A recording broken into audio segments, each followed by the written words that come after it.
रात का समय था। चांदनी बिखरी हुई थी और हवा अजीब सी ठंडी लग रही थी। गांव का एक लड़का आरव अकेले ही जंगल के रास्ते से गुजर रहा था। उसने अपने दोस्त के घर से लौटना था, लेकिन देर हो गई थी। जंगल के पेड़ ऊंचे और घने थे। अचानक उसे महसूस हुआ कि चारों तरफ बहुत ज़्यादा खामोशी है। ना किसी पक्षी की आवाज़, ना हवा की सरसराहट, जैसे पूरा जंगल सांस रोके खड़ा हो। चलते चलते आरव को लगा कि कोई पीछे से आ रहा है। उसने मुड़कर देखा तो कुछ नहीं था, लेकिन जमीन पर सूखे पत्तों की चरमराहट साफ सुनाई दे रही थी। उसकी धड़कन तेज हो गई। अचानक सामने एक औरत खड़ी दिखी। उसने लंबे लंबे बाल जमीन पर लटक रहे थे।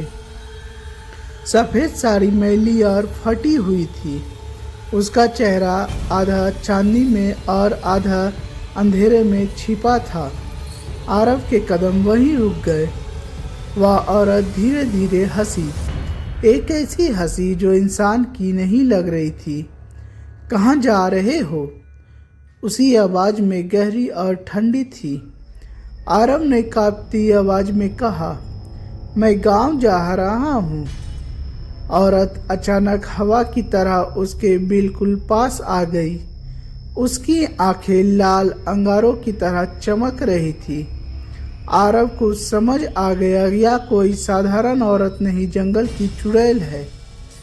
आरव भागने की कोशिश करने लगा, लेकिन जितना भागता उतना ही जंगल गहरा होता जाता। हर रास्ता उसी चुड़ैल तक ले आता। चुड़ैल ने उसके पास जाकर उसका रास्ता रोक लिया। तुम इंसान लोग बार बार मेरे जंगल में क्यों आ जाते हो? यह मेरी जगह है। आरव डरते हुए बोला, मैं गलती से आ गया, मुझे जाने दो। चुड़ैल ने उसकी तरफ झुककर कहा, तुम्हें जाना है तो एक शर्त माननी होगी। तुम्हें मेरी कहानी सुननी पड़ेगी और उसे किसी से भी कहना नहीं। आरव कांपते हुए सिर हिलाने लगा। चुड़ैल की आवाज़ में दर्द घुला हुआ था।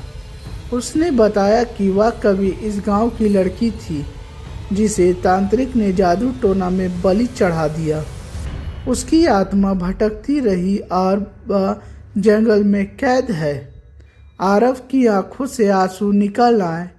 उसने हिम्मत जुटाकर कहा, अगर मैं तुम्हें मुक्त करने का तरीका ढूंढ दूं तो क्या तुम मुझे छोड़ दोगी? चुड़ैल कुछ देर चुप रही। उसकी आंखें लाल चमक धीरे धीरे धुंधली होने लगी। उसने कहा, अगर तुम सचमुच मेरी मुक्ति चाहते हो तो गांव के पुराने पीपल के पेड़ के नीचे छिपे मेरे अस्थियां निकालकर गंगा में बहाना देना होगा, तभी मैं शांति पाऊंगी। इतना कहकर चुड़ैल धुंध बदल कर गायब हो गई।